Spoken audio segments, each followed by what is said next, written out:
Je me présente, je suis Cédric Hardy, je suis le délégué général de la Fédération Arts Vivants et Département, et également cofondateur du LUCA pour Laboratoire d'usage culture art société. Alors, la Fédération Arts Vivants et Département, c'est une organisation nationale. On fédère à la fois des conseils départementaux et des agences culturelles départementales. Notre sujet, c'est celui des politiques culturelles en règle générale. On dépasse bien largement le spectre des arts vivants. D'ailleurs, on change de nom en ce moment et on vous le révélera dans les semaines qui viennent. Et notre problématique, notre préoccupation principale, c'est la question de la coopération à l'échelle de l'espace géographique départemental, coopération dans le champ culturel, j'entends. On a fondé avec la Fédération un laboratoire, le laboratoire d'usage culture art société, le LUCA, avec deux autres organisations, le Bureau des possibles basé à Lyon et Villes Innovation basé à Marseille. On a livré un rapport en 2021, c'était en avril 2021, suite à une recherche-action de 2 ans qui s'intitule « De la coopération culturelle à la culture de la coopération ». C'est à partir de ce rapport et des conclusions de ce rapport qu'on accompagne aujourd'hui les collectivités qui en font la demande pour pouvoir co-construire finalement des politiques publiques et politiques culturelles plus ancrées en lien avec les acteurs et les habitants des territoires. Voilà. Donc ce webinaire aujourd'hui, il est coordonné par la fédération, représentée aujourd'hui par Louise, ma collègue Louise Robert et moi-même. On organise ce webinaire au regard de l'accompagnement qui est en cours avec justement une collectivité qui nous a sollicité, Loire-Forêt Agglo, qui est représentée par Catherine Ingénieux, directrice du service culturel de l'intercommunalité, donc Loire-Forêt Agglo, qui est située dans la Loire. Catherine prendra la parole juste après moi et co-animera ce webinaire aussi à mes côtés. On est sur un temps de rencontre qui est national. On a monté ce webinaire à partir d'une problématique qui est identifiée par Loire-Forêt Agglo dans le cadre de l'accompagnement qui est en cours, qui correspond, comme Catherine l'expliquera, à la structuration du projet culturel de territoire. Il s'adresse bien sûr aux acteurs de ce territoire, mais aussi, on a choisi de l'ouvrir aux autres communautés LUCA que nous accompagnons à l'échelle nationale, mais aussi aux adhérents de la fédération et à leurs partenaires que nous saluons pour leur participation aujourd'hui nombreuse à ce webinaire. L'objectif aujourd'hui, il est simple, partager une pratique, un parcours et surtout de s'inspirer. Mais aussi le deuxième point pour nous, il est important en tant que réseau, c'est favoriser l'interconnaissance, s'identifier, se relier. Donc n'hésitez pas à converser et abuser de la fonction converser de ce webinaire pour échanger vos coordonnées. On pourra sinon vous les partager si vous ne le faites pas. Aujourd'hui, la thématique, quelle place pour la médiation dans les bibliothèques et les musées? Quelle place reste-t-il pour la médiation dans les bibliothèques et les musées? Pour ça, on a choisi de faire appel à un complice de la fédération avec qui nous travaillons par ailleurs sur une autre façon d'animer un réseau. Je parle de la fédération et là, en l'occurrence, là, c'est Samuel Bosson. Samuel qui est en charge de la stratégie et de la coordination de la démarche d'engagement des publics aux champs libres à Rennes. Alors, les champs libres, Samuel il va nous expliquer, mais on est sur un établissement culturel multi-usage puisqu'on y rassemble un musée, une bibliothèque, un centre de sciences. Voilà, donc suite à ce temps d'introduction, donc Samuel prendra la parole à plusieurs reprises et vous aurez des temps d'intervention et d'échange qui vous seront proposés. On veut que ce soit contributif, bien entendu. Et du coup, je laisse la parole à Catherine Ingénieux pour Loire-Forêt Agglo pour quelques mots d'introduction. Catherine, je te laisse la parole. Bonjour à tous, je vais essayer de parler aussi vite que Cédric. Il me reste que quelques minutes. Moi, je suis enchantée de tous vous retrouver autour de ce webinaire. Je vais me permettre de vous présenter en quelques mots Loire-Forêt Agglomération, qui se trouve effectivement dans le département de la Loire, à côté de Saint-Étienne. Loire-Forêt Agglomération est une agglo qualifiée de XXL, qui est issue de la fusion de 4 communautés de communes. Aujourd'hui, Loire-Forêt représente 87 communes, 112 000 habitants. Je vous l'ai dit, la partie la plus méridionale jouxte Saint-Étienne Métropole et la partie la plus rurale jouxte le Puy-de-Dôme. Donc voilà, on est sur cette partie-là, un tiers du département de la Loire. Donc des différences à la fois de relief, on est entre plaine et montagne, à la fois de sociologie des populations, on est entre zones périurbaines, zones pavillonnaires et zones très rurales. Donc une agglomération qui est en train finalement de se trouver, de se structurer. Agglomération donc, qui a fusionné en 2017. Donc, voilà maintenant 5 ans. Alors, qu'en est-il des politiques culturelles qui sont portées? Il y a, je crois, 3 piliers sur ces politiques culturelles. L'animation territoriale, donc comment la culture finalement va venir favoriser l'aménagement d'un territoire et développer ce territoire-là. L'expérimentation culturelle comme possibilité de réoxygéner l'action publique. Donc, comment, par nos interventions culturelles, on va finalement adopter de nouvelles modalités d'intervention sur le champ des politiques publiques. Et puis, troisième pilier, l'intersectorialité. Donc, comment finalement la culture peut venir mettre au travail des enjeux sociétaux, environnementaux, bref, des enjeux en tout cas qui sont d'actualité. Au niveau des outils, je ne vais pas vous en faire la liste, mais sachez qu'on a des dispositifs et des contractualisations de type EAC, des réseaux, un réseau de lecture publique avec 62 maintenant médiathèques, ludothèques, bibliothèques communautaires ou municipales. Et là, je ne parle que des équipements communautaires. Je vais m'arrêter là sur le recensement de nos équipements. C'est pas forcément l'objet. En tous les cas, 5 ans après cette fusion, on avait le besoin de se poser, de voir finalement comment ces 5 années qu'on avait utilisées comme une grande période de laboratoire culturel, qu'est-ce que ça avait porté comme fruit, qu'est-ce qu'on pouvait en tirer et comment on pouvait consolider notre projet culturel. D'autre part, l'objectif, c'était vraiment de rentrer en coopération. On a été finalement dans quelque chose de très vertical. Donc, comment on se met à l'écoute du territoire et comment on vient finalement accepter le point de vue des opérateurs culturels ou pas, puisqu'on s'intéresse et on travaille aussi avec d'autres acteurs en dehors du champ culturel. Ce premier webinaire, alors peut-être qu'on peut juste remettre la dernière slide de l'introduction. Est-ce que vous y êtes? Ouais, voilà.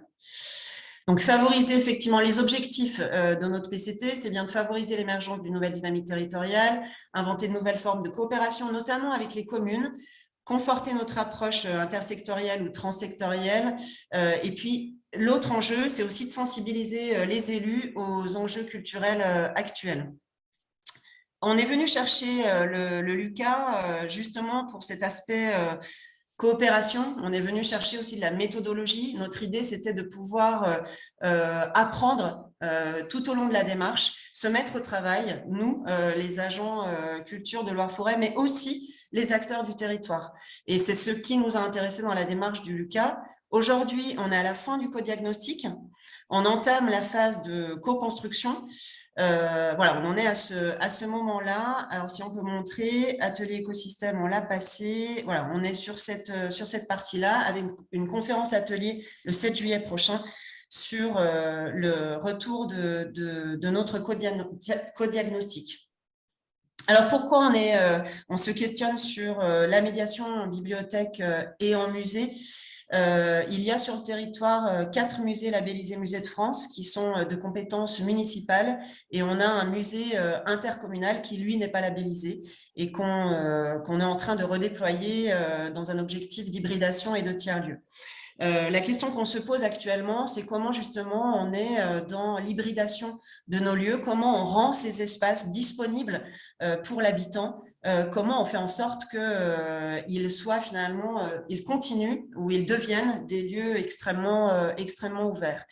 La question sous-jacente, c'est aussi la question de la participation, comment on rend l'habitant acteur de l'équipement et comment, là encore une fois, on se met à l'écoute de ses besoins. Je vais donc passer la parole à Samuel qui va nous livrer son expérience sur les champs libres. Merci. C'est un peu abrupt comme fin, mais…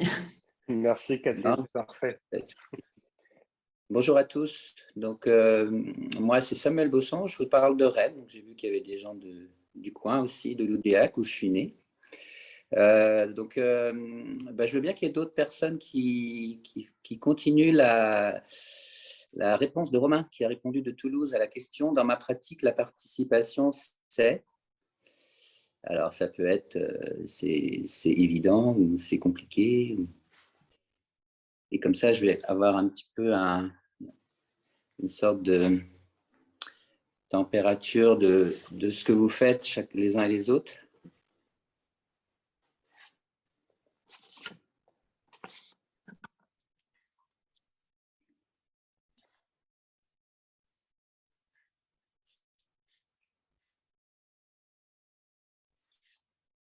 Alors, je n'ai pas d'autres réponses. Est-ce qu'il y a d'autres gens qui… Annuler.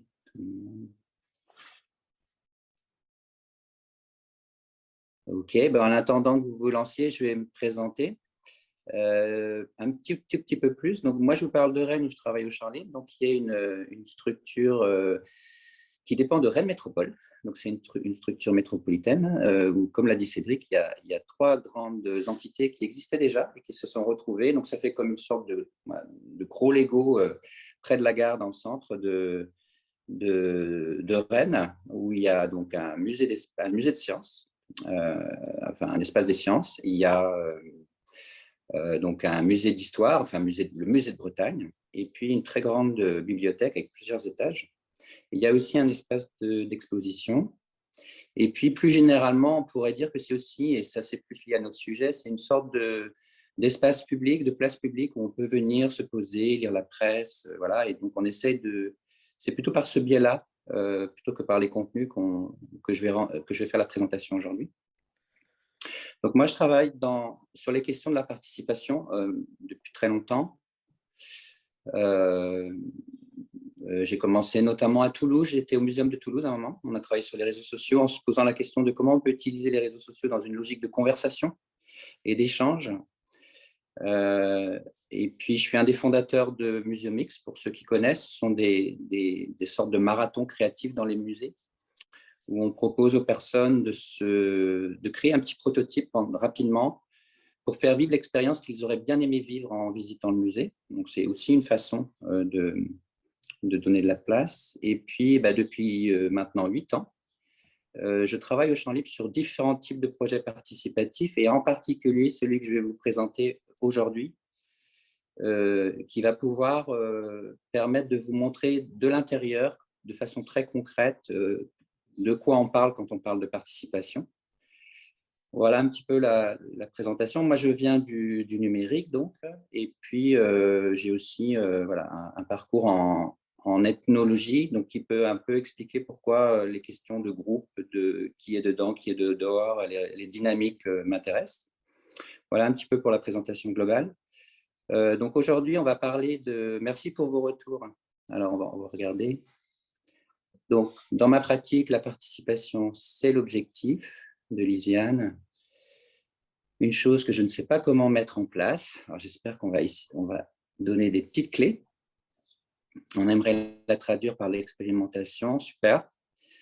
De temps de l'anticipation, pas toujours facile à mettre en place, à construire. OK, n'hésitez pas à continuer.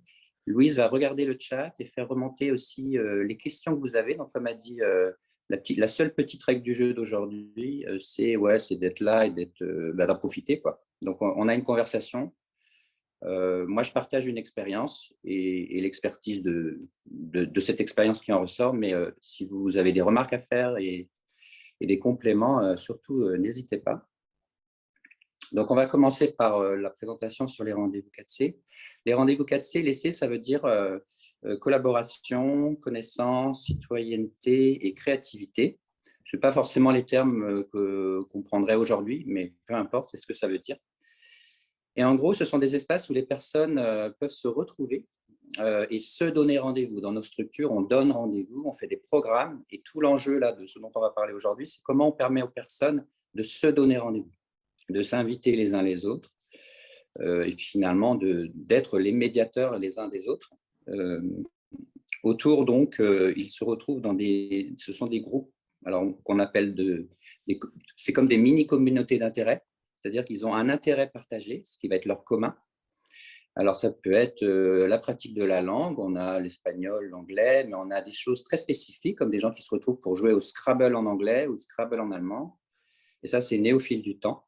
Il y a l'heure du goûter en espagnol. C'est des familles binationales qui se retrouvent parce qu'elles trouvent qu'elles ne parlent pas assez l'espagnol à la maison. Donc, elles se donnent l'occasion de le faire de temps en temps au champ libre avec un goûter. Donc, c'est des langues beaucoup. Il y a des choses très pratiques. On a les choses plus classiques de couture, de tricot, des choses comme ça. Des jeux, pas mal de jeux, comme j'en ai cité quelques-uns. Et puis, de plus en plus, qu'on trouve vraiment intéressant par rapport notamment à un espace culturel, ce sont des rendez-vous 4C autour des questions qui nous préoccupent les uns les autres. Je vais en parler de quelques-uns, mais notamment, là, on a un tout nouveau qui commence sur la parentalité avec une approche sur la non-violence dans la parentalité, l'éducation.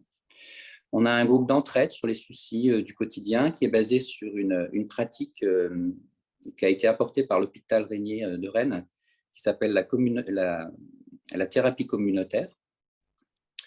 Et puis, on a par exemple, on a le book club féministe qui se retrouve le mercredi soir. Voilà, pour vous donner. Et puis, par exemple, un groupe original de personnes à la retraite qui se retrouvent et qui pensent, qui se posent la question de leur place dans la société et puis aussi tout simplement qu'est-ce qu'ils font, ils s'entraident. Voilà, on va pouvoir en parler un petit peu plus, mais c'est pour vous donner un peu un panorama de la diversité des propositions qui ne sont pas les nôtres, qui sont portées par les personnes elles-mêmes.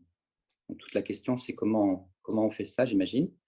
Donc, ce que je vous propose comme petit déroulé, c'est de vous présenter des petites vidéos qui sont très courtes, 5-6 minutes, qu'on vient de finir d'éditer et qui permettent de voir les rendez-vous de l'intérieur, je trouve, et de voir la relation, finalement, qui est finalement peut-être la matière que l'on travaille le plus. Donc, on va faire ça et en fonction de vos retours, on en montrera 2 ou 3. Et les points que je voudrais aborder, c'est voilà, d'où ça vient, pourquoi, quels sont les grands principes, comment on fait que ça fonctionne, donc toute la dimension de la facilitation. Et puis, on pourra terminer peut-être par les enjeux institutionnels, la posture, le lien avec la médiation. Donc, Louis, si tu veux bien, on va lancer la première, enfin, on va mettre le lien pour les vidéos.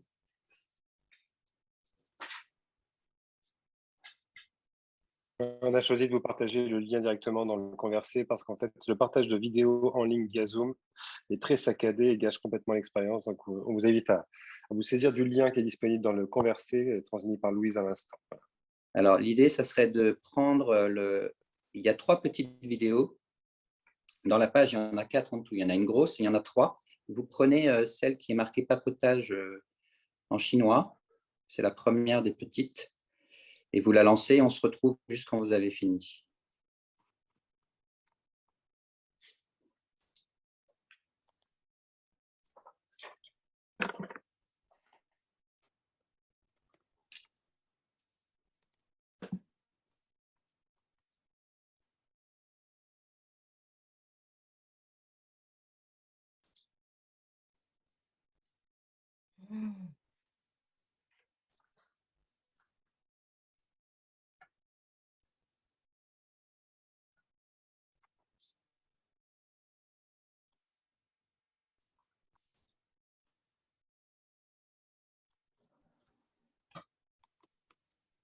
Donc, 6,50, ça va faire…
Dans ce groupe, il y a évidemment des attentes très différentes. Il y a des…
Je vais tout.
Alors, Cédric, tu me dis que tu as fini la lecture.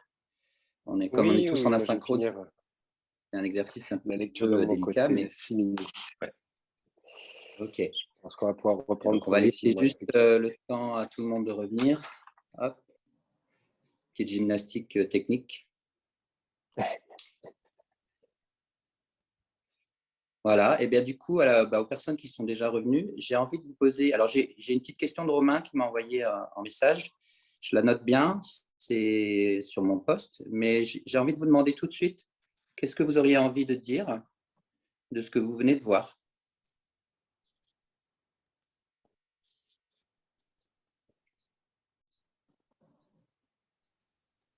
N'hésitez pas à lever la main avec réaction. On vous donne la parole directement. Oui, à le dire soit en vocal, soit en chat.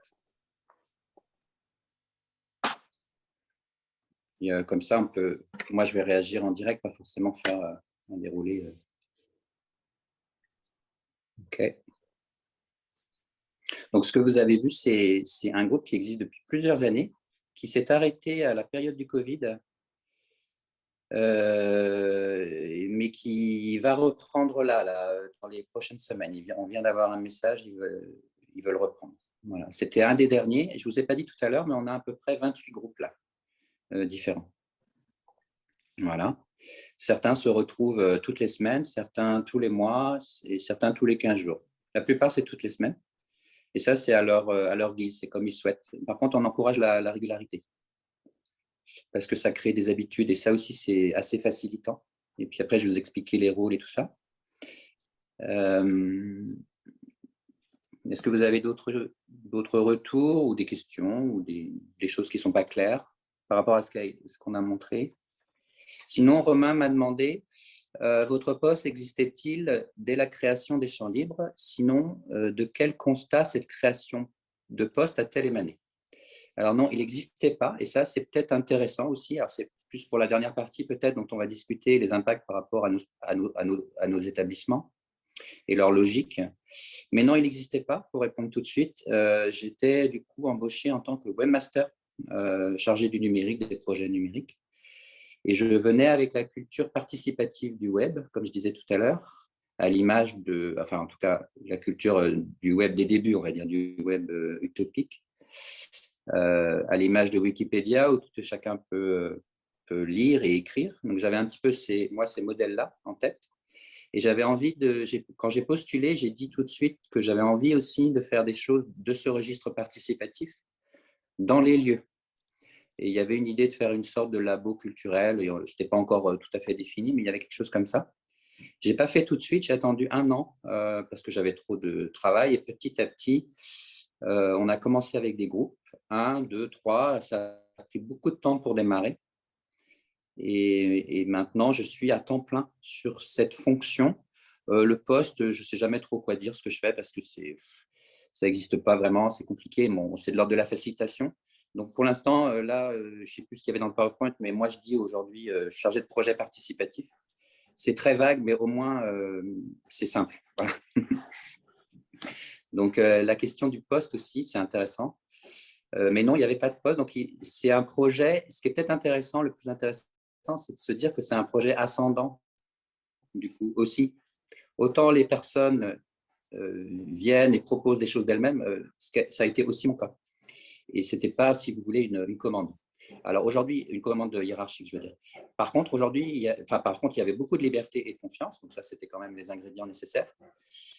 Et puis, aujourd'hui, par contre, on se rejoint complètement puisque la démarche participative est totalement intégrée dans le projet d'établissement de la nouvelle direction. Et on a appelé ça, c'est peut-être aussi intéressant de le mentionner, place publique des savoirs. Donc, on prend la métaphore de la place publique pour se repenser en tant qu'établissement. Donc, une place publique où tout et chacun peut trouver, prendre sa place, s'inviter les uns les autres, rester peu ou longtemps, et on est peut-être moins, on est moins soumis à des logiques de programmation pure et dire. Voilà. Est-ce que vous avez... Bon, ben voilà, s'il n'y a pas trop d'autres questions, je vais enchaîner sur du coup les types de rendez-vous. Je vous expliquais d'où ça vient. Oui. Oui, j'ai relevé 2 questions. Est-ce que tu Ah, veux que d'accord. je les pose ensuite ou, Vas-y. la Non, non, première on va répondre tout de suite. ouais, la première, c'est, ces groupes sont-ils complètement autonomes? Installation, gestion du groupe, organisation. Ah oui, d'accord, parfait. Et oui, ils le sont. Alors, dans leur cadre, ils sont complètement autonomes dans la mesure du possible pour nous. Euh, donc, oui, oui, c'est ça. Donc, en fait, moi, une fois que c'est installé, je vais expliquer après comment on y arrive, hein, mais une fois que les groupes sont autonomes, nous, on les voit à la demande plutôt. Et sinon, on passe les voir tous les 3-4 mois. Mais voilà, on est là tous les jours. Si jamais il y a besoin, ils nous interpellent. Mais sinon, on passe les voir régulièrement pour voir si tout va bien, s'ils ont besoin de matériel, de choses, ou s'ils souhaitent aussi faire évoluer le groupe. Parfois, c'est l'occasion aussi de se scinder et de créer des nouveaux groupes. Par exemple, le Scrabble en anglais est né parce qu'il y avait des personnes qui voulaient jouer et d'autres qui ne voulaient pas. Et c'est né comme ça. Donc, c'est aussi, la facilitation, c'est aussi pas forcément voilà, rester dans des cadres trop figés, mais c'est donner la possibilité d'avoir quelque chose d'un petit peu organique et évolutif en fonction des envies. Mais oui, pour répondre à la question concrète, ils sont complètement autonomes puisque en fait, ils se débrouillent. On a imaginé des espaces très simples, hein. En fait, nos formats sont très simples. C'est beaucoup de conversations finalement. Donc, en fait, ils s'installent comme, je crois que c'était Marie qui est intervenue sur la vidéo. Je crois que c'est ce qu'elle dit. On est comme dans un salon. Donc, c'est un peu ça. C'est simplement des fauteuils. On a pris des fauteuils qui étaient déjà là. On n'a pas eu beaucoup de. J'anticipe déjà d'autres questions, mais il n'y a pas eu d'investissement en termes de comment dire, d'aménagement plus que ça. On a plutôt fait évoluer un espace qui, à l'origine, était un espace pour la presse, plutôt classique, avec des rayonnages. La difficulté, ça a été plutôt de la gestion du bruit. Si ça vous intéresse, on pourra en parler aussi. Mais on a dédié cet espace à la conversation, au bruit, au chant. Il y a des groupes, vous avez vu le groupe chinois, le groupe espagnol fait parfois du karaoké, donc ça peut faire du bruit. J'avais envie. C'était quoi l'autre question? Comment communiquez-vous autour de ces échanges? Est-ce que le simple bouche à oreille fonctionne? Oui. Alors, je vais répondre à cette question. Ouais, c'est vraiment central. Effectivement, j'ai envie de dire qu'un des premiers principes de la facilitation, c'est de se décentrer et de faciliter la capacité à faire par soi-même, pour et par soi-même. Et ça comprend tous les métiers que l'on peut avoir, y compris la communication. Alors, on peut communiquer, par exemple, si quelqu'un vient nous voir et que nous dit qu'elle connaît personne et que c'est trop compliqué, du coup, on essaye de rendre ce service. Étant donné qu'on a une communauté très présente, c'est assez facile, en fait, de passer voir les personnes présentes et de dire est-ce que ça vous intéresse? On a plusieurs personnes qui passent de groupe en groupe dans la même journée. En termes de communication institutionnelle qui fonctionne très bien pour nous, c'est de mettre des annonces dans les rayonnages qui correspondent aux thématiques. Ça marche très bien. Ça a été un petit peu compliqué à mettre en place, vous pouvez imaginer, mais en fait, ça fonctionne bien. Et puis sinon, on a des petites affiches, un peu comme des affiches pour chat perdu, avec des petites languettes qu'on peut déchirer. Et du coup, les gens emmènent ça chez eux. Et en fait, c'est ce qui fonctionne le bien. Au tout début, on a mis des annonces sur Ouest France parce qu'on avait un partenariat et ça a fait venir pas mal de monde qui correspond un peu à nos publics au champ libre. Voilà. Mais effectivement, sinon, ce qu'on fait, c'est qu'on prend du temps avec les personnes pour réfléchir à comment elles peuvent communiquer par elles-mêmes. Et très souvent, elles le font bien mieux que nous, dans le sens où ce sont des communautés avec des intérêts très spécifiques qui leur correspondent. Donc, elles savent parler à leur père, avec le vocabulaire qui correspond, avec le ton, et surtout dans les endroits où elles sont. Et souvent, les communautés préexistent, en fait. Nous, on ne fait que donner un lieu pour se retrouver.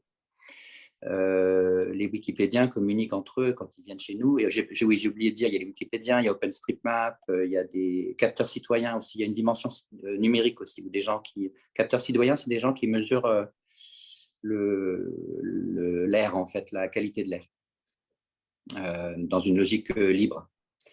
Voilà, donc du coup, effectivement, on accompagne les groupes à communiquer par eux-mêmes. Le Book Club féministe a un groupe Instagram et Twitter qui fonctionne très bien. L'heure du goûter en espagnol, les familles qui se retrouvent avaient un groupe Facebook de familles sud-américaines qui existait déjà. Donc, pour eux, en fait, c'est très simple de faire comme ça. Et c'est un peu le cas de plein de groupes. Beaucoup ont des WhatsApp aussi. Donc, ils s'envoient en fait comment dire, des messages. Et puis, quand ils ont des amis, ils s'invitent les uns et les autres sur le WhatsApp. On a un collègue qu'on commence à inviter à venir dans les groupes quand les groupes ne savent pas trop comment communiquer. On a un collègue médiateur numérique qui vient. On a fait ça la semaine dernière, c'était la première fois qu'on faisait comme ça. Et il réfléchit avec le groupe à comment il veut communiquer. Et c'était avec le groupe retraité, justement. Donc, c'est pareil. J'en parle parce que c'est toujours la même logique. Ce n'est pas, comment dire, un rendez-vous qui peut être très bien aussi un rendez-vous de médiation numérique. C'est plutôt le médiateur qui vient à la rencontre du groupe et qui fait connaissance, qui est disponible, qui a du temps pour voir qu'est-ce que vous faites, qu'est-ce qui vous correspondrait. Voilà. Parce qu'on peut aussi des fois avoir des demandes qui sont des idées, mais parfois, il faut un petit peu déconstruire pour voir quel est vraiment le besoin. Et donc, ça peut être intéressant dans une posture de facilitation, y compris au niveau de la communication et du numérique. Voilà. Après, ça ne nous empêche pas de faire les petits films, là, comme que vous venez de voir.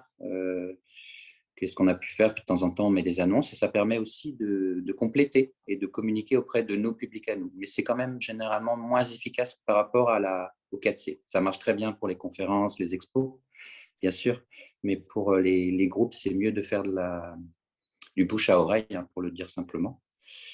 Alors, je vais enchaîner parce que c'est chouette. S'il y a plein de questions, autant y aller.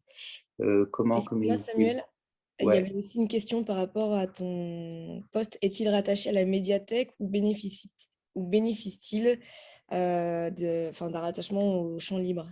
Alors, donc, comme je vous disais, la bibliothèque, c'est un peu un Lego avec plusieurs entités. Il y en a une quatrième dont je n'ai pas parlé, j'aurais dû. Elle s'appelle la direction. Alors, ce n'est pas la direction parce qu'elle dirige, c'est parce que en fait, c'est plutôt les services mutualisés. Il y a la communication, l'exploitation du bâtiment, la sécurité, l'accueil, toutes ces questions-là, transversales. Et moi, je suis rattaché à cette entité-là.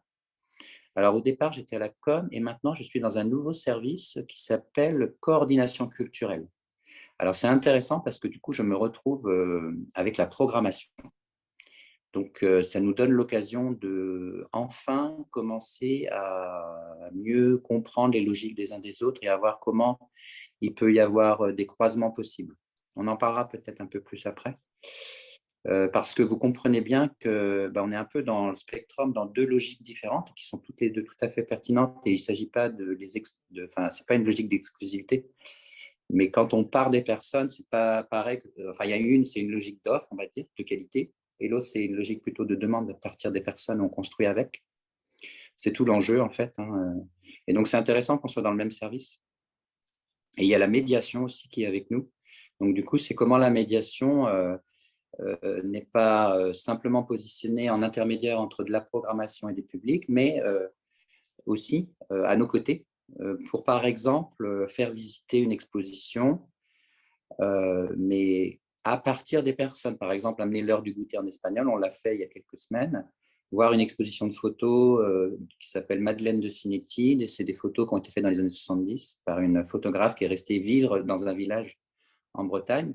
Et c'était intéressant, mais on n'a pas fait une visite guidée, on a plutôt tout simplement demandé aux enfants quelle était leur photo préférée, et ils ont répondu, et on a eu une discussion par rapport à leur pays d'origine, ou plutôt par rapport au changement aussi, mais on l'a fait en espagnol surtout. Donc du coup, c'est l'intérêt, c'est que l'exposition, elle vaut en tant que telle, mais elle est aussi comment dire, elle se met en phase avec la raison d'être au départ du groupe.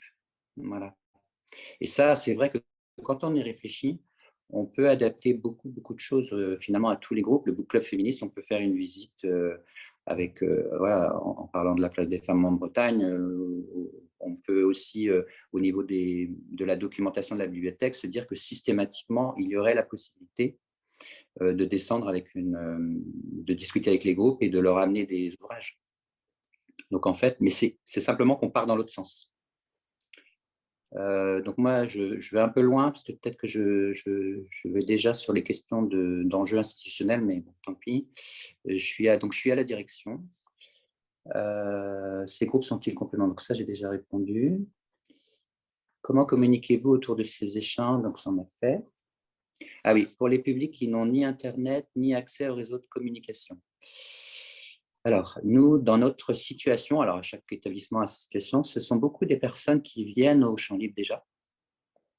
Pas tous, hein, Donc, soit elles ne venaient pas, et c'est des groupes tellement spécifiques, donc elles ont connaissance par le bouche à oreille, soit physique, soit parce qu'elles étaient dans un groupe, ou soit c'est des personnes qui sont venues, qui viennent. Donc, nous, en fait, on n'utilise pas tellement Internet ou les réseaux de communication. Pour nous, hein, comme je vous disais, c'est plus les affiches en fait qui marchent très bien. On a une spécificité, c'est qu'on a une forte fréquentation. Donc, la question, ça n'a pas été tellement de communiquer pour faire venir des gens, ça a été plutôt de transformer la relation avec les personnes qui sont déjà là. Voilà. En termes d'âge qui fréquentent ces groupes, y a-t-il d'ados, jeunes adolescents, y a-t-il un mélange des générations? Plus ou moins, nous, comme je vous disais, les groupes 4C sont plutôt à l'image des personnes qui fréquentaient déjà les champions. Donc, nous, on est ouvert. En fait, l'impact le plus important, c'est les horaires d'ouverture par rapport à cette diversité-là. Donc, comme on est ouvert de midi à 19h, et du coup, on a plutôt un public soit qui ne travaille pas, soit sur son temps libre, mais c'est beaucoup des personnes, soit qui ne travaillent pas, soit à la retraite, soit des étudiants. Et beaucoup de familles, sinon, le mercredi après-midi et le week-end qui va à l'espace des sciences. Je caricature, hein, c'est bien sûr beaucoup plus subtil que ça, mais en gros, c'est ça. Et on a un espace ado aussi qui fait un peu les mêmes choses que nous, mais on n'est pas, c'est pas les rendez-vous 4C. Voilà. Alors, typiquement, par exemple, le book club féministe, on est vraiment sur d'autres âges. Et c'est parce que c'est un des seuls groupes qu'on fait le mercredi soir. On a trouvé, alors on est soumis à des contraintes fortes en termes de sécurité, parce qu'on a un ERP de première catégorie. Et du coup, dès qu'on ouvre, il faut des agents de sécurité, des choses comme ça, c'est compliqué. Du coup, on a réservé le mercredi soir pour les groupes qui ne pouvaient vraiment pas se retrouver en journée, pour pouvoir quand même en partie répondre à cette demande. Et on voit bien que quand on fait ça, effectivement, on a d'autres types de publics. Je vais enchaîner. Quel positionnement par rapport au MJC différents complémentaires? Ouais. Je ne sais pas trop, moi. Je ne sais pas si on est si différent. Après, c'est la logique dans laquelle on est, ce n'est pas une logique de proposition d'animation. Moi, je pense que les MJC font aussi, sont dans une logique très proche finalement. Moi aussi, je me réfère beaucoup aux notions d'éducation populaire.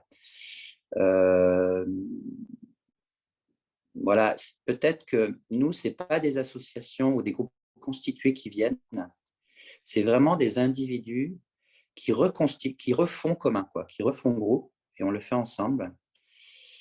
On n'est pas obligé de venir à chaque fois. Ça fonctionne en fait de façon totalement décentrée par rapport à nous, mais au sein du groupe aussi. Voilà, je ne sais pas si ça se fait beaucoup ou pas. Moi, j'ai eu quelques MJC de Rennes qui sont venus nous voir pour voir voilà, comment on faisait. Donc, on commence à se connaître un peu mieux. Si vous avez, vous, des expériences de MJC, je suis preneur. En termes d'âge, qui fréquente ces groupes? Y a-t-il des groupes d'ados? Ah oui, ça, j'ai déjà répondu en partie. Quelles sont les limites d'acceptation des groupes? Planning, disponibilité, nombre de personnes. Objet, ouais, d'accord. Alors, les limites, pour nous, elles sont les plus ouvertes possibles, mais on a des contraintes. Donc, du coup, c'est sur les horaires d'ouverture. En termes de thématiques et d'objets, nous, on ne s'autorise pas trop de regard là-dessus. Il faut juste que ça reste dans le cadre légal. On ne fera pas de groupe pour échanger de la drogue, par exemple. Mais oui, il y a toutes sortes de choses. On n'a pas eu de soucis par rapport à ça pour l'instant, depuis 8 ans. Mais ça pourrait, c'est une vraie question, comment, si jamais. Alors, en fait, je pense que ce qui fait que ça ne se passe pas trop, c'est qu'on a quand même tout un processus. Et comment dire, ce n'est pas tellement un processus de contrôle et de filtre, c'est plus un processus qu'on se comprend bien et qu'on est d'accord pour faire les choses ensemble. Donc, en fait, par exemple, quand quelqu'un nous envoie un mail, on propose à la personne de se rencontrer, on cherche à faire lien d'abord. On prend un café, on discute dans l'esprit des 4C. c'est pas, si vous voulez, un guichet dans une logique de service, quoi. Donc, on cherche d'abord à se dire, est-ce qu'on a bien compris? On propose le cadre et on y tient. Et on dit, ce cadre, on vous le confie. Et ce sera à votre tour de le transmettre aux personnes qui viendront au groupe. Et ça, c'est vraiment important. C'est un peu une sorte de contrat de confiance qu'on essaie d'instaurer tout de suite, ce qu'on ne faisait pas forcément bien au début. Et après, effectivement, c'est compliqué. Donc, c'est instaurer une sorte de pierre angulaire très forte de la relation, un peu. Et l'idée, c'est de dire, on n'est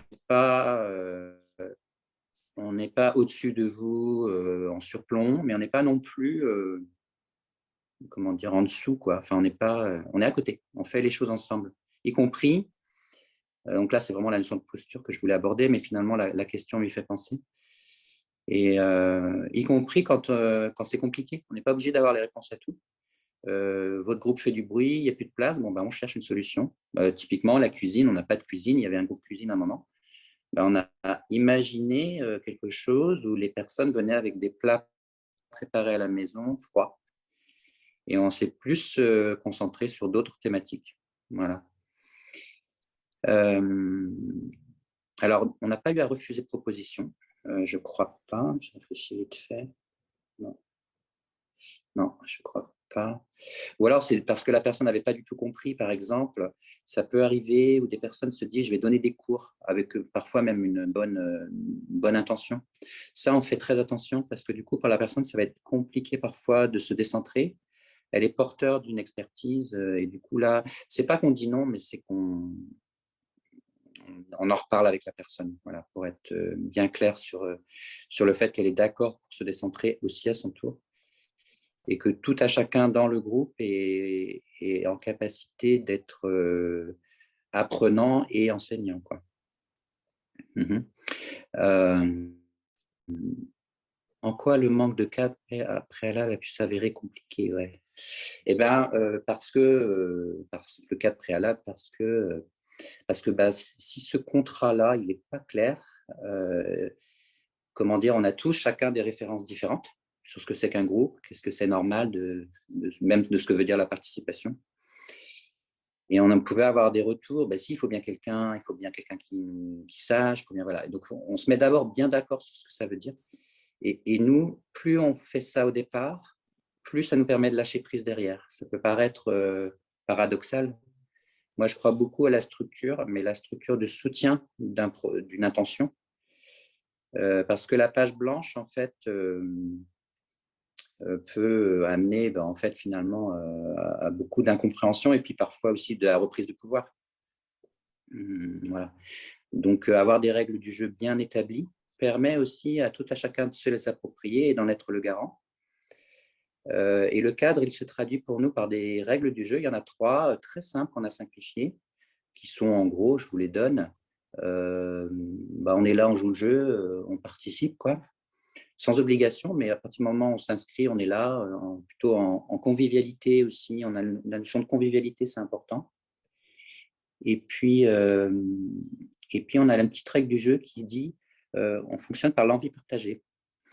Alors ça veut dire qu'on n'est pas obligé d'être d'accord et que quand quelqu'un propose quelque chose d'autre, on va pas faire, je reprends l'exemple du Scrabble, on ne va pas faire de vote pour dire si le groupe, c'est un groupe de jeu ou non, le groupe, c'est un groupe de conversation ou d'apprentissage de vocabulaire. C'était un petit peu la problématique qui se posait.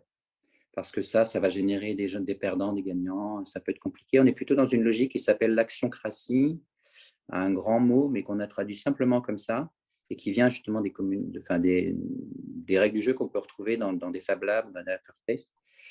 L'intérêt, c'est quoi? C'est que ça favorise l'initiative, l'envie de faire. J'ai envie, je n'ai pas besoin de convaincre tout le monde. C'est plutôt, je me propose quelque chose, et si personne ne s'y oppose ou donne une bonne raison pour laquelle on ne devrait pas le faire, on le fait. Donc ça apporte beaucoup de fluidité. C'est une vraie simplification des processus de décision. Donc ça, on essaye aussi de l'adopter. Et si le groupe n'est vraiment pas d'accord, ce n'est pas grave. On fait comme dans le livre, on fait ce qui s'appelle des forks. Donc, je vous donnais l'exemple du groupe d'anglais. Il est devenu un groupe de Scrabble. Il y a en plus un groupe de Scrabble en anglais, qui a donné d'ailleurs l'idée de faire un groupe de Scrabble en allemand, au groupe allemand. Ça se fait beaucoup comme ça par ricochet. Ça me fait penser au community center qui existe. Ouais, bah oui, je pense. Moi, j'ai vécu plusieurs années aux États-Unis, donc je pense que j'ai aussi une influence assez forte sur les communautés, à ne pas confondre avec communautarisme. Samuel, oui. Excuse-moi, il y a quelqu'un qui a levé la main pour prendre la parole. Alors, tu fais bien de me dire parce que moi, je ne le vois pas. Ah si, d'accord. Oui, voilà. Ouais, en fait, voilà. Tu as évoqué l'importance de la structure du soutien Ouais. en disant que finalement, il fallait se méfier des rapports, de l'instrumentalisation ou un truc dans ce goût-là. J'ai pas bien compris en fait ce que tu voulais dire par là.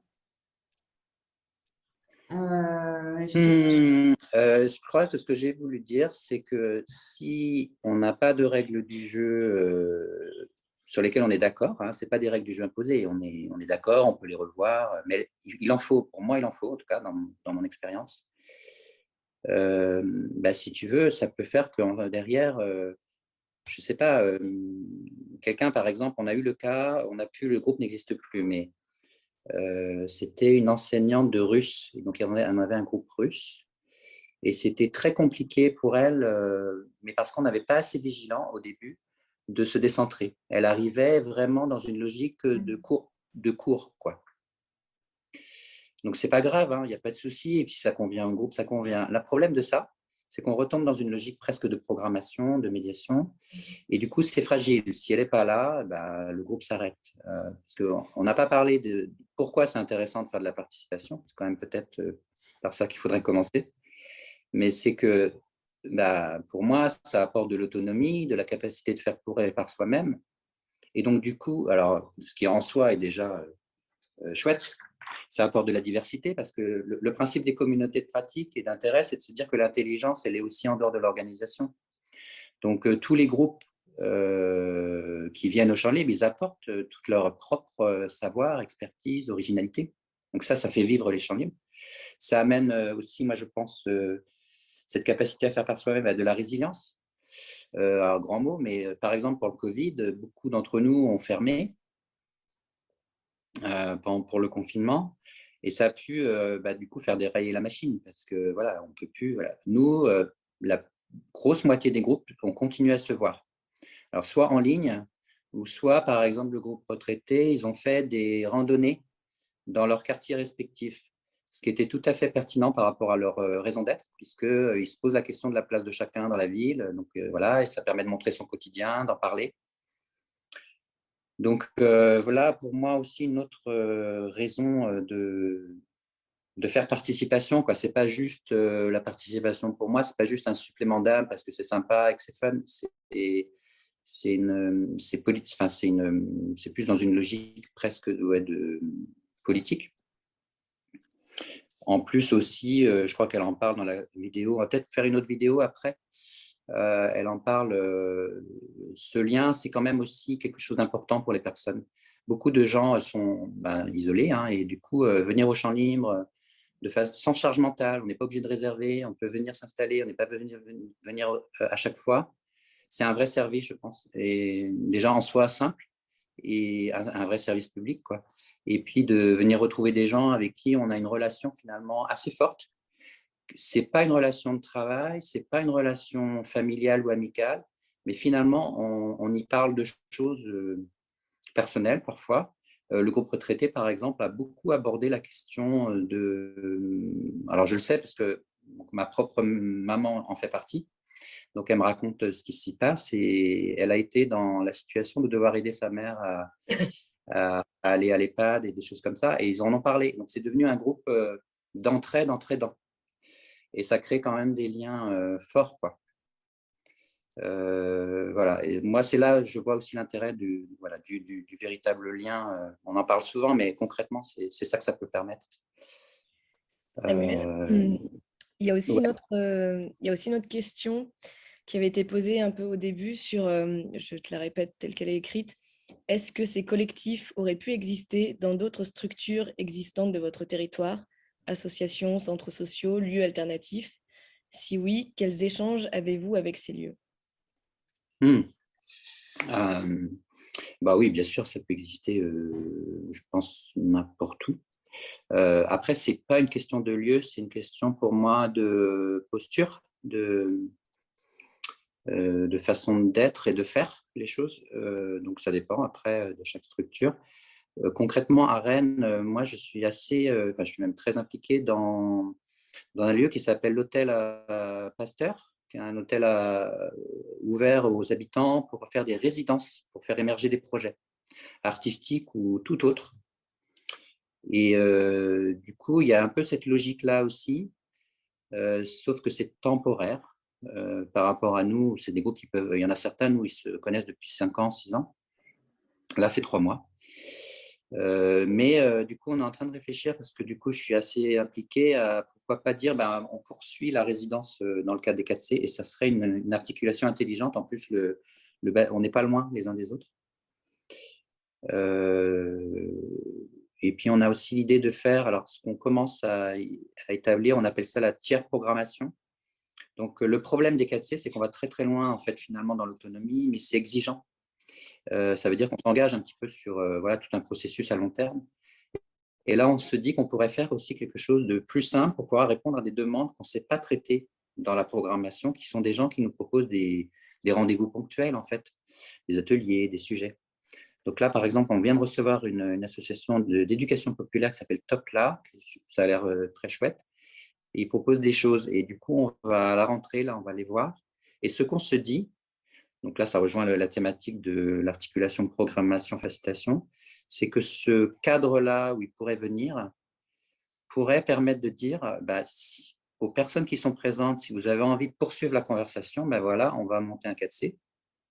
Et dans l'autre sens, au 4C, on pourrait dire, est-ce que ça vous dit de vous ouvrir plus largement et du coup d'imaginer une rencontre sur laquelle nous, on communique, on fait venir du monde, qui rentre dans notre programmation.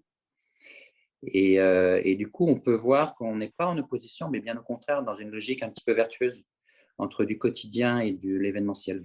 Voilà, donc je réponds un peu à cette question. Je dévie un peu par rapport aux lieux, mais s'il y a des lieux programmatiques, je pense que c'est possible de trouver des liens de cette façon-là.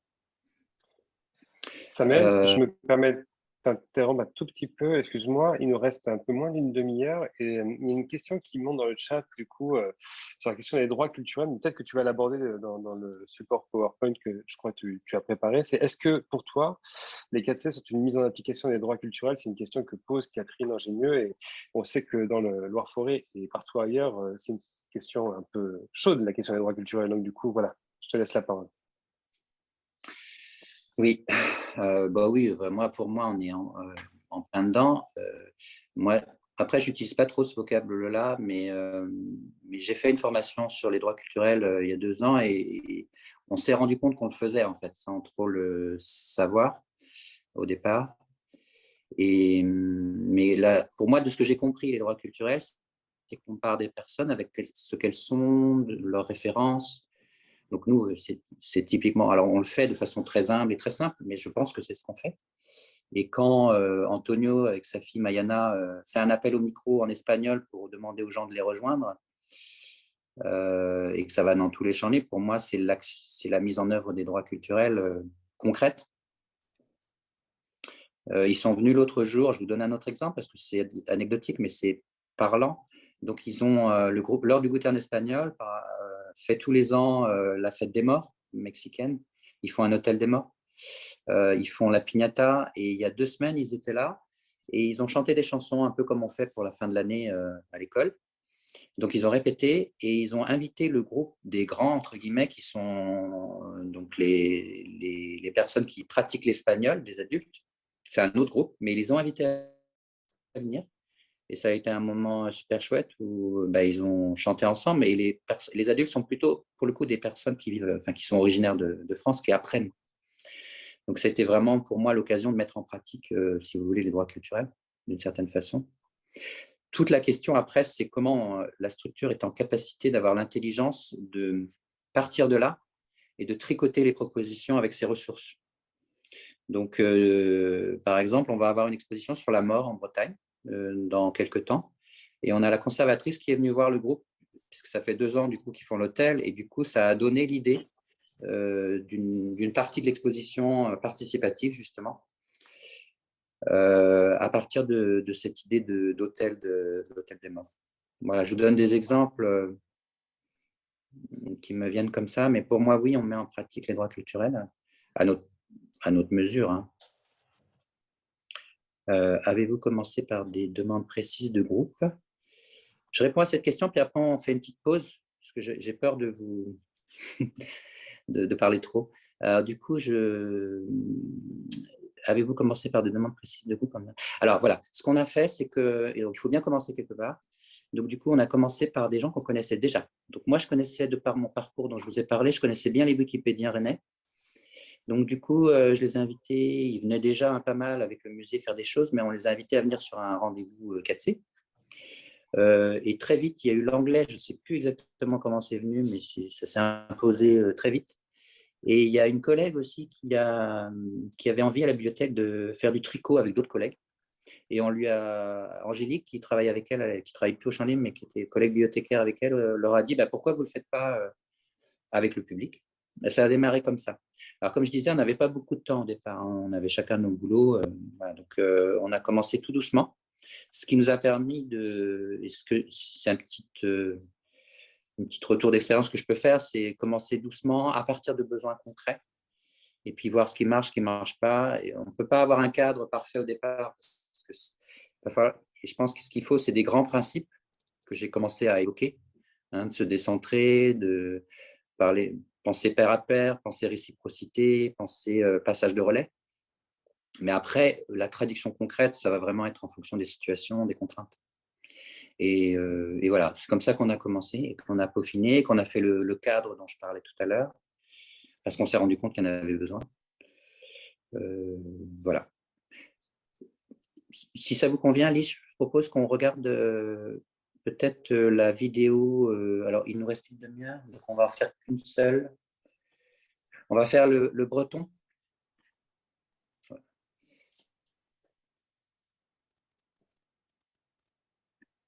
Ok, pour tout le monde, je repartage le lien dans le chat.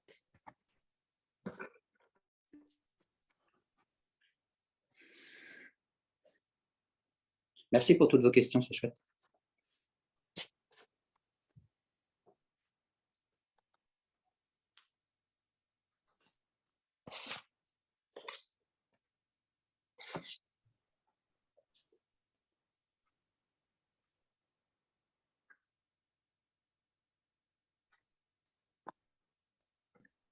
Et donc, c'est bien la troisième vidéo, la boîte du breton. C'est ça, Samuel? Hein? Oui, c'est ça. Ok. Après, si vous regardez l'autre, c'est pas grave. Mais... Ce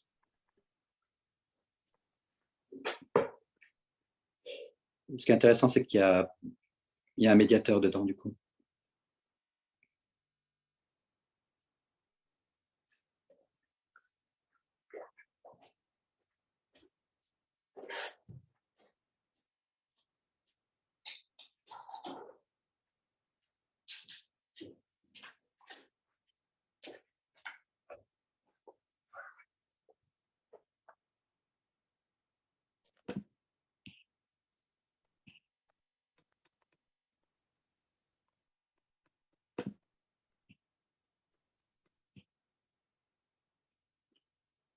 Alors, Cédric.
Voilà, je crois qu'on arrive à la fin de la lecture vidéo, en tout cas chez moi, Samuel, pour info.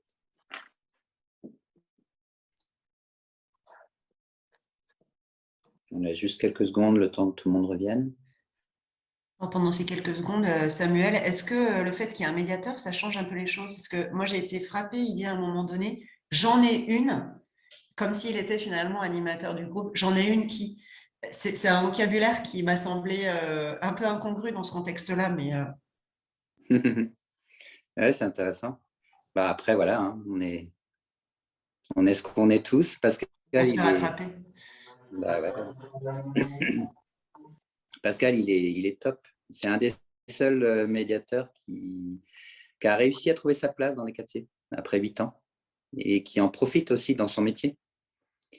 C'est pas évident, il y a une vraie étanchéité, on est à côté, mais il y a une étanchéité de logiciel, quoi. Alors pourquoi? Bah parce que moi, le diagnostic, c'est pas une question de personne ou de mauvaise volonté du tout, hein. C'est une question de… Moi, je vois les médiateurs, ils sont dans des logiques de grille de programmation, ils sont en poste. Donc, ça laisse peu de place, en fait, pour avoir une dimension que je trouvais essentielle, c'est la disponibilité. Et on en parlait quand on préparait la conférence d'aujourd'hui. Et la question que j'aime bien poser, c'est est-ce qu'on peut faire de l'hospitalité sans disponibilité, quoi. Donc, une vraie disponibilité, il n'y a pas d'objectif de résultat et on a confiance qu'il va en sortir quelque chose. Alors moi, j'ai le luxe de pouvoir le faire parce qu'au fil du temps, j'ai négocié cette notion-là, mais je pense que c'est là où ça se joue vraiment, beaucoup plus que sur des questions d'aménagement, d'outils, de capacité, d'expertise de facilitation. C'est vraiment les questions de disponibilité. Donc là, vous avez vu une petite vidéo pour le breton.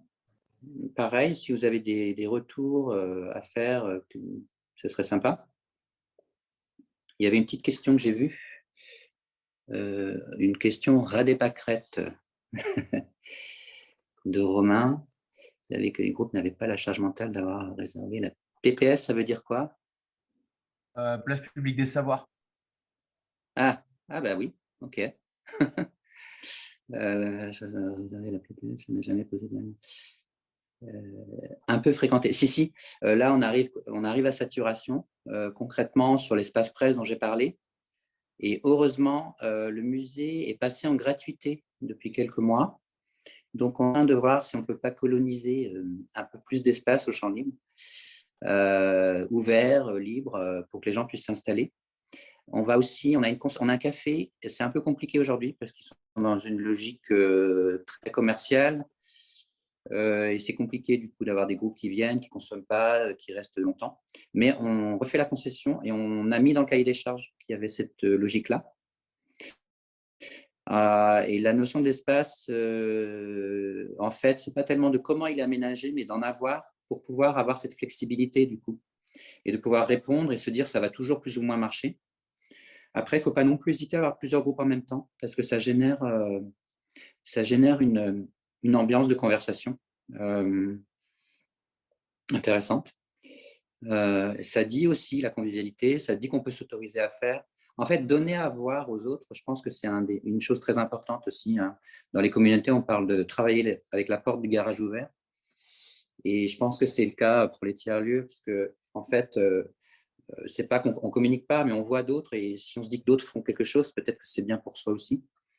Et qu'il y a forcément de bonnes raisons. Donc, c'est aussi donner à voir, pas forcément enfermer les choses. Donc, nous, on fait le plus possible dans le hall. Voilà, ça fait une sorte de recrutement naturel, entre guillemets. Une invitation, quoi, indirecte. Et en fait, pour enchaîner aussi, parce que j'avais noté 2 ou 3 petits points importants, la question de la facilitation, ce n'est pas tellement d'inviter, de communiquer, en tout cas dans l'expérience qu'on en a, nous, hein, c'est beaucoup de rassurer, en fait. Par exemple, de dire, installez-vous, faites connaissance 2 minutes, vous n'êtes pas obligé de rester. Ça peut générer finalement le fait que les gens se sentent en confiance et se disent, je peux partir, en fait. Avoir une porte de sortie permet d'ouvrir la porte d'entrée plus grand, je trouve. Enfin, il y a toutes ces logiques-là de penser qu'est-ce qu'une personne se dit quand elle voit un groupe. C'est pas forcément uniquement au niveau du contenu, est-ce que ça m'intéresse ou pas, mais ça peut être au niveau de la relation sociale. Est-ce que je vais me sentir à l'aise? Est-ce que je vais pouvoir partir? Est-ce que je ne vais pas me sentir enfermé?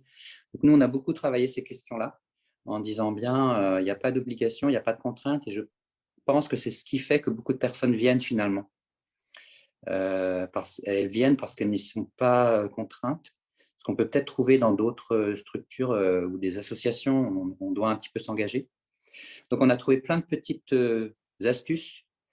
Par exemple, pour les rôles, on pourrait se dire, bon, bah, il faut. Donc, quand on les voit au départ, on définit les rôles et on part, on a un petit canevas, on dessine une sorte de table et on dit, bah, au milieu de la table, il va y avoir quoi? Donc, une conversation, du tricot, des choses comme ça. Et pour que ça se passe bien, qu'est-ce qu'il faut qu'on fasse comme fonctionnement? Au début, au milieu, à la fin, quels sont les rôles? Donc, par exemple, comme on a l'habitude, on peut aussi conseiller des choses. Par exemple, un rôle qui fait attention aux personnes qui passent, qui sont curieuses, pour les faire monter à bord. Les groupes ont obligation de rester ouverts. Il ne s'agit pas de refaire des groupes fermés d'entre-soi. On reste un service public, donc les groupes doivent rester ouverts. Ce n'est pas une privatisation de l'espace, quoi. Et donc, pour les rôles, pour finir, ce qu'on fait, c'est qu'on définit 2 ou 3 rôles le plus simple possible qui va suffire à faire que le groupe fait ce qu'il a envie de faire. Donc, ça dépend de chaque groupe. Ça peut être quelqu'un qui note, ça peut être quelqu'un qui accueille les nouveaux, ça peut être quelqu'un qui propose un petit jeu. Et très souvent, il y a, en fonction de la personnalité des personnes, et c'est pas gênant que ce soit une personne en particulier qui le fasse. Ce qui serait gênant, c'est que ça devienne un organigramme un peu figé. Ce qu'il faut, c'est que tout à chacun se sente autorisé à dire moi aussi, j'ai envie de proposer quelque chose. Donc, c'est ça qu'on fait quand on repasse. On essaie de sentir un peu la dynamique du groupe et la capacité de tout à chacun d'avoir sa place. Et on fait des petites cartes de rôle au tout début quand on sent qu'il y a besoin. S'il n'y a pas besoin, il n'y a pas besoin. Mais s'il y a besoin, les groupes ont des boîtes dans lesquelles ils mettent leurs affaires, les dictionnaires, le thé, les choses comme ça. Et ils peuvent avoir aussi les cartes de rôle qu'ils mettent sur la table. Et du coup, les personnes peuvent s'en saisir ou pas. Et si elles ne s'en saisissent pas, c'est aussi l'occasion de se demander qu'est-ce qu'on a vraiment envie de faire. Voilà, je vous donne un exemple très concret de traduction concrète de facilitation. Après, que chacun peut inventer dans son contexte. Mais ça permet de se redistribuer les rôles et donc du coup de faire le principe du pair à pair où rien ne repose sur l'épaule d'une personne en particulier de façon très simple. Voilà. Au plan managérial, comment faciliter cette disponibilité? Voilà, c'est tout l'enjeu, hein. Moi, je suis en plein là-dedans, là, avec le nouveau service, du coup. En fait, avant même le management, c'est que je me rends compte qu'il faut qu'on partage bien que la dynamique de participation, il y a de la valeur. Que ce n'est pas juste ouvrir la porte, ou ce n'est pas juste parce qu'on nous dit que c'est ce qu'il faut faire en ce moment, et qu'on se dit oui, il y a de la valeur, ce n'est pas juste un supplément d'âme comme ça. J'ai l'impression, parce que sinon, on parle à côté de la plaque, on essaie de se convaincre, il n'y a pas d'envie, et tous ces trucs-là, il faut de l'envie, parce qu'on est sur des questions d'altérité, de la relation, donc il faut la disponibilité, il faut avoir envie, quoi.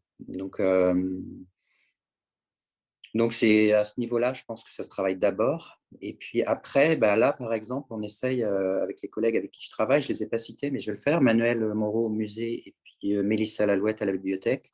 On se voit tous les jeudis, on fait un petit point. On est autonomes, nous aussi. Et en ce moment, on réfléchit à des petits protocoles pour que les médiateurs puissent venir voir les groupes. Et donc là, je vous ai fait part d'une première expérience avec le médiateur numérique qui est venu voir le groupe. Voilà. Donc, en fonction des besoins qu'on a ressentis dans le groupe. Et puis, on avait fait l'expérience des visites d'exposition. Est-ce qu'on voudrait l'année prochaine, ce qui permettra du coup de passer à l'échelle de l'établissement et puis de légitimer encore plus ce qu'on fait et de lui donner de la pertinence par rapport au fait qu'on soit dans un lieu culturel, c'est de faire le lien avec nos ressources. Et on se dit qu'on devrait être en capacité de proposer une visite pour chaque groupe, au moins une visite des expositions temporaires, par exemple, et puis de faire venir un petit chariot avec des ouvrages. Donc, on a commencé. Donc, Pascal, par exemple, s'est proposé, puisqu'il est déjà un peu complice, pour faire les visites au groupe en anglais d'une exposition qu'on a là. Donc, c'est voilà, on est en période de rodage sur cette logique-là. Mais ça veut dire que là, c'est très long parce qu'on est passé en CODIR, en CODIR, donc comité de direction. Comme on est un gros établissement, il faut d'abord faire un peu toutes les échelles. Et moi, j'ai fait un diagnostic, justement, pourquoi ça ne se passe pas, d'où ça peut venir. Donc, le gros, ça a été que on est dans une confrontation entre des logiques de gestion, d'offres et puis de demande, et comment on peut mettre un peu plus de disponibilité dans tout ça. Et je pense qu'on va y arriver là, petit à petit. Après, il faut garder du temps pour les offres classiques, hein, bien sûr.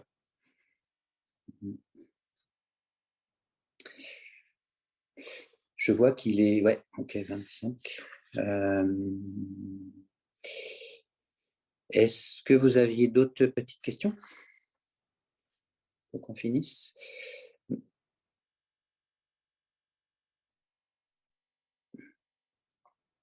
Ou remarques? Moi, je regarde mes petites notes. Non, je pense que j'ai fait un peu l'essentiel. Voilà, donc peut-être pour terminer, s'il n'y a pas d'autres retours, j'ai envie de dire, moi j'ai souvent des bibliothèques, souvent, je suis plus bibliothèque et musée moi, mais des bibliothèques qui nous appellent pour voir comment faire. Et en réfléchissant, souvent, on se rend compte qu'il y a des gens qui ont déjà plus ou moins proposé des choses, voilà, mais que comme la bibliothèque ne se sentait pas prêt, ne va pas forcément se lancer. Moi, j'ai envie de dire, pourquoi pas se lancer. Par exemple, il y avait l'exemple, c'était des personnes qui voulaient faire un petit club de lecture de manga, et la bibliothèque de Bordeaux. Et du coup, ils l'ont fait, mais sans dire qu'ils le faisaient de façon institutionnelle globale. Ils ont regardé les espaces avec la personne, ils l'ont accueilli en faisant vraiment comme une alliée pour faire fonctionner la proposition. Et en disant bien que voilà, tout ne va pas forcément être parfait. Et du coup, je pense que ça permet d'enclencher les choses et de voir par le faire et par l'expérience, parce que c'est quand même des choses, il n'y a pas de recette qu'on peut copier-coller. Il faut vraiment faire ça en situation. Voilà. Cédric m'a dit, est-ce que je peux mettre un PowerPoint? Alors, je ne sais pas trop, mais ce que je vais faire, c'est que j'avais fait une petite synthèse, je vais vous la partager pour terminer. Hop, alors, comment on fait déjà? Partager, ouais, c'est ça, pardon. Hop, écran. Tac.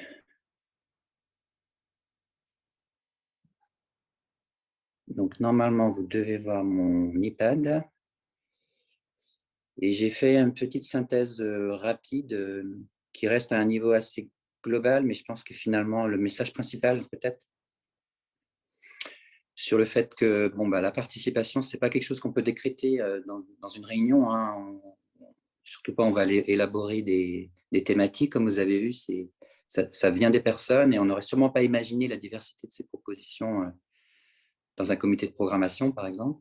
Excuse-moi, Samuel, il y a une personne qui a levé la main pour prendre la parole, Amandine. Oui, Oui. tout à fait. Du coup, moi, ça m'évoque beaucoup en fait tous les systèmes d'éducation populaire. Enfin, j'ai l'impression aussi d'avoir la description d'un lieu type café culture ou aussi, pourquoi pas, un centre social qui pourrait aussi proposer en fait cette souplesse-là, plus que dans des lieux plus institutionnels tels que bibliothèque ou musée. Enfin, est-ce qu'il y a déjà eu des liens comme ça ou des réflexions? Enfin, je sais pas, toi aussi, comment ça te fait résonner ce lien à l'éducation populaire et à cette manière d'intégrer la participation? Et d'ailleurs, les items que tu fais là sur la synthèse de la participation, c'est finalement un peu tout ce qu'on retrouve là-dedans. Ouais, je suis sûr. Simplement, moi, c'est pas parce que comme j'ai vécu plutôt aux États-Unis, j'avais plus moi dans mon bagage de référence, puisqu'on parle de droit culturel, et les communautés, la logique des communautés, notamment tout ce qu'on appelle le community building, mais qui est en gros une logique qui se base sur l'idée de la capacité de faire groupe pour défendre des droits, plutôt pour les minorités. Donc, c'est très fort aux États-Unis, mais je me rends compte, en étant maintenant plutôt en regardant, en essayant de réfléchir après coup à ce qu'on fait, qu'effectivement, il y a beaucoup de choses dans l'éducation populaire qui sont très proches. Après, moi, la question, c'est... J'ai l'impression que quand même, dans beaucoup de MJC, il n'y a pas forcément cette logique de communauté totalement autonome, mais peut-être que je me trompe, et tant mieux si c'est le cas. Qui a un peu un essoufflement aussi de ce modèle, et peut-être que, comment dire, voir aussi d'autres sources, et notamment dans le numérique, comme je disais. Ça peut être aussi voilà, une façon de revivifier un peu tout ça. Moi, je sais que, par exemple, les principes comme dont je vous ai parlé, hein, de faire petit, de donner à voir, de commencer par un noyau à l'image de la communauté à venir, toutes ces notions-là, elles sont vraiment très, très liées au community building et au numérique. L'actiocratie, toutes ces questions-là. Donc, moi, ça a été plutôt mes références, c'est pour ça que j'en parle comme ça. Mais effectivement, je suis sûr qu'il y a plein de choses dans l'éducation populaire. Et pour preuve, c'est que du coup, dans l'écran que je vous partage, j'ai mis aussi un lien. Il y a plein de choses qu'on peut lire, mais je trouve que c'est un des, en tout cas moi, que je trouve vraiment intéressant. Ça s'appelle Micropolitique des groupes. Et clairement, les personnes qui ont rédigé ce petit livre qui est en ligne, donc, gratuit, sous licence ouverte, donnent bien ces clés-là de l'éducation populaire, très proches des notions de communauté autonome. Je pense que dans l'éducation populaire, on partage complètement les intentions. Après, c'est peut-être la façon d'y arriver qui est un petit peu différente. Voilà. Mais je ne suis pas sûr. Je ne suis pas expert, moi, après, de cette question-là. Voilà, il est 28. Je vous laisse la main, peut-être, Cédric et Lise, pour la fin. Ok, merci Samuel, du coup, pour cette conversation. J'enlève mon écran. Je suis en train de lire la dernière réaction. On parle d'amicale laïque, on parle du réseau famille rurale aussi, sur des territoires comme le nôtre étant Couloir Forêt Aglo. Les cafécultures aussi, Remue-Ménage à Saint-Étienne, voilà, donc ça fait des références. Effectivement, le lien avec l'éducation populaire, on se le pose, hein, surtout quand on parle de droit culturel, de partir de ce qui fait culture pour les gens, chez les gens.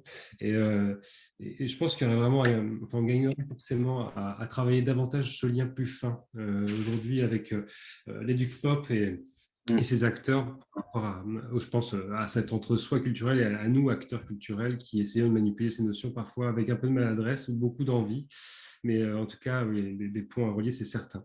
Moi, je n'ai pas grand-chose à dire pour finir ce webinaire, si ce n'est de te remercier, du coup, Samuel, pour cette conversation. Tu es venu un peu hacker notre déroulé. Je te remercie, ça fait du bien, parce qu'on est parfois un peu figé dans le temps. Et je me rends compte, hein, tu sais, ce recours au diaporama qui parfois est un peu descendant, mais pour le coup, on est vraiment parti des questions des personnes qui ont participé à ce webinaire pour construire cette conversation et j'ai trouvé ça personnellement très très chouette. Donc merci pour ton temps et ta disponibilité avec nous ce matin. Et peut-être je vais laisser le mot de la fin à Catherine, si tu en es d'accord, Catherine.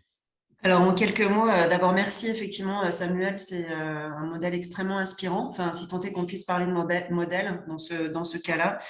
Moi, ce que je retiens, c'est quand même ce que tu as dit au départ, il a fallu que je négocie cet espace-là. Ça me paraît être quand même extrêmement important à relever. Après, j'en retiens des différences de posture, comment on se présente à l'autre de manière extrêmement différente finalement. Et puis, ce point de départ très micro, au fond, comment on peut lancer quelque chose par de l'expérimentation et puis ensuite, voilà, élargir un peu le cercle. C'est aussi ce que nous apprend Lucas dans notre accompagnement. Et un point d'étonnement quand même, on sent que ça frotte encore un peu avec les médiateurs, la médiation. Et ça me surprend qu'après 8 ans, finalement, il y ait encore ces espèces d'étanchéité, tu l'as dit, tu as utilisé le mot. Voilà ce que je pourrais dire et ce que je retiens de tout ça. Merci à toi. Merci. Très bien, mais écoutez, on va clôturer cette séquence sur ce point d'interrogation du coup soulevé par Catherine. On vous donne rendez-vous bientôt pour un prochain webinaire. On va rester peut-être dans le champ de la lecture publique. On va explorer le sujet qu'on connaît bien dans le champ de la lecture publique, celui des médiathèques troisième lieu, médiathèques tiers-lieu et notamment en milieu rural. C'est du coup un webinaire qu'on va monter avec la complicité de la communauté de communes du Bugey Sud dans l'Ain cette fois-ci, qui sera ouvert à tous et tous, puisqu'on va vous laisser dans la boucle de la communication de ces webinaires si vous êtes d'accord avec ça. Sinon, vous nous ferez un petit message de retour retour et on arrêtera de vous en parler. Voilà, je vous souhaite une bonne journée. Merci pour votre participation et à très bientôt pour la suite. Merci Samuel.